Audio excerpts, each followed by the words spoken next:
قل هذه سبيلي أدعو إلى الله على بصيرة أنا ومن اتبعني وسبحان الله وما أنا من المشركين.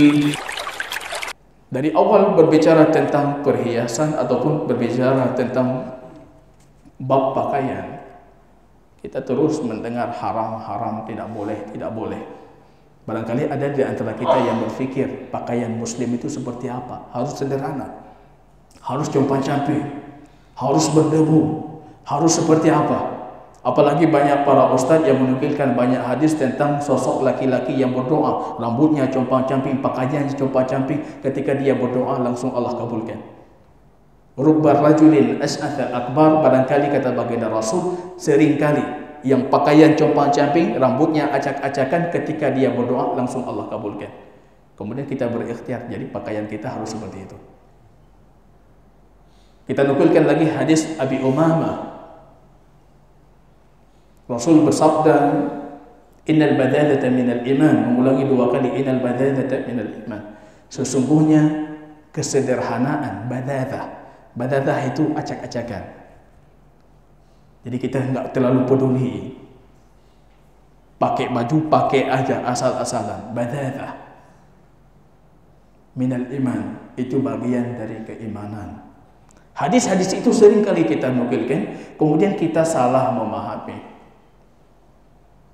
Tidak pernah menampakkan pada diri kita nikmat yang sudah Allah berikan. Rupanya Imam Ibnu Hajar menimpali pembahasan ini supaya kita paham. Ini dilarang sutra, dilarang emas, dilarang ini. Artinya kita harus sederhana. Tidak boleh kita menampakkan sedikit pun kemewahan yang ada yang sudah Allah berikan kepada kita. Bukan seperti itu kata beliau.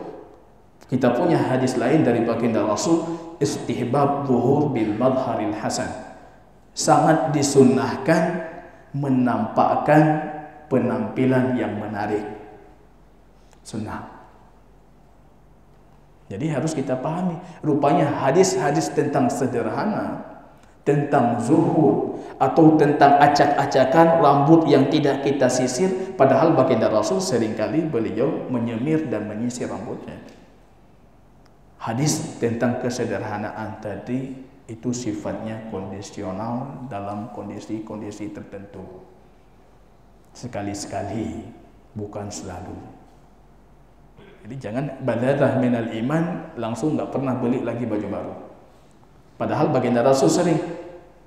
Hudzaifah bin Yaman mengatakan, ra'aitun nabi fi hullatin hamra. Aku melihat baginda Rasul mengenakan hullah. Hullah itu apa? Baju baru. Hadis Jabir, ra'aitun nabi fi hullatin, hullah, 2 baju, 2 kain, rida dan izar, sarung dan rida, dan itu harus baru dinamakan hullah. Berapa banyak hadis yang menyebutkan Rasul mengenakan hullah? Banyak sekali. Artinya Rasul banyak sekali mengenakan baju baru. Ini harus kita pahami. Allah suka kalau nampak pada diri kita sisa dari rahmat dan karunia Allah. Uang banyak tapi bajunya compang-camping, bukan itu yang Allah suka. Justru Allah ingin melihat mana nikmat yang sudah aku berikan. Jadi kita berhias. Khudhu zinatakum inda kulli masjid. Ambil perhiasan kalian setiap kalian mengunjungi masjid. Artinya apa di sini? Menggunakan baju yang terbaik. Ya, baju yang terbaik. Jangan baju partai. Ya, baju yang dibagi oleh caleg Barosa ataupun 5 tahun yang lalu, pohon beringin akarnya sudah ke atas. Itu yang kita kenakan ke masjid, ke kantor luar biasa, berjumpa orang-orang besar luar biasa. Tapi ketika berjumpa dengan Allah, Allah mengatakan khudhu zinah. Ambil yang terbaik, ambil yang terbaik, perhiasan yang terbaik. Allah suka lihat kita. Anda mengenakan baju yang lusuh, padahal Anda punya kemampuan untuk lebih. Ini sama secara lisan maqal, lisanul hal. Kondisi Anda mengabarkan seolah-olah lisan Anda mengatakan Anda fakir. Allah tidak suka fakir. Jangan terpedaya dengan orang-orang sufiah itu. Suka fakir, jadi zuhud, lemah jalan. Bukan Muslim seperti itu. Muslim itu jalan tegak. Rasul kalau jalan seolah-olah batu besar yang jatuh dari gunung. Tegak jalannya. Umar marah ketika melihat ada sosok di pasar Madinah jalan lemah karena qiyamul lail. Malam qiyamul lail, seolah-olah kalau sudah qiyamul lail malam, harinya lemah. Dipukul dengan durahnya cambuknya Umar. Jalan, kamu itu Muslim. Kamu Muslim, tak bisa jalan lemah-lemah. Tegak. Rasul kalau duduk dengan para sahabatnya, langsung kelihatan mana baginda Rasul. Dari cara duduknya. Kewibawaan baginda Rasul dari pakaiannya, penampilannya, cara duduknya, cara jalannya. Muslim seperti itu. Al-fakir sangat dibenci. Wal faqru aqrabu ila al-kufur, dan kefakiran lebih dekat kepada kekufuran. Jangan suka fakir. Jangan suka jadi miskin. Kalau diberi gratis beras raskin untuk orang miskin, jangan ambil.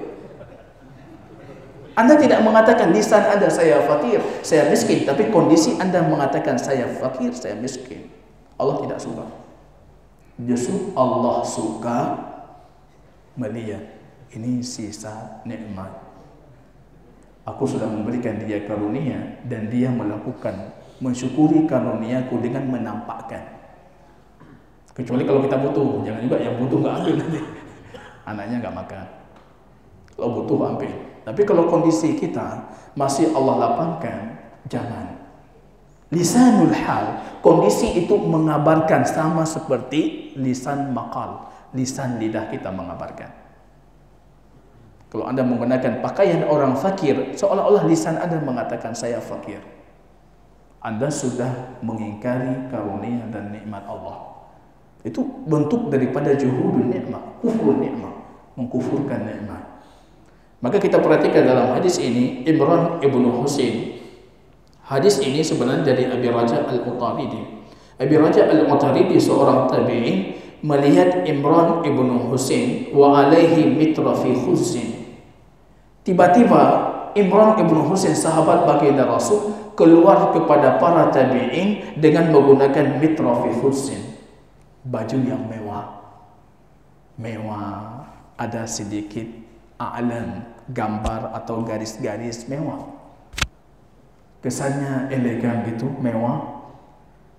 Para tabi'in ini, Abi Raja dan para sahabatnya mengingkari. Seolah-olah Muslim jangan seperti itu.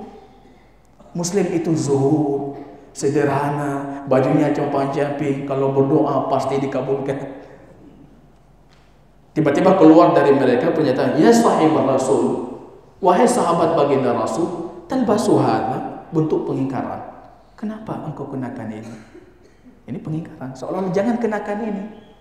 Kita nggak mewah-mewah. Ini kita perhatikan.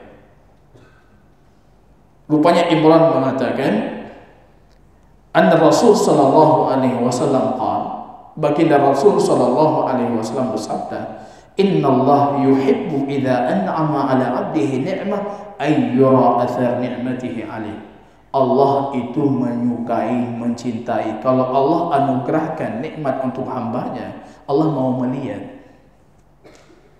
mana sisa dari nikmatnya. Allah ingin lihat. Rizki luar biasa, tapi nggak nampak Anda punya rizki. Sederhana bukan artinya Anda harus berpenampilan fakir, kata Imam Tahawi. Al-badadah min al-iman, sederhana itu bagian dari iman. Jangan sampai sederhana jatuh di bawah garis kemiskinan. Jadi sederhana tapi jangan kelihatan miskin, jangan kelihatan fakir. Sederhana boleh, tapi jangan kelihatan miskin, jangan kelihatan fakir. Sederhana dituntut. Tapi jangan sampai orang mengira Anda fakir atau mengira Anda miskin supaya tidak diminta zakat. Jadi kelihatan fakir, kelihatan miskin supaya nggak ada yang minta zakat. Harus kelihatan Anda itu orang yang Allah sudah anugerahkan nikmat.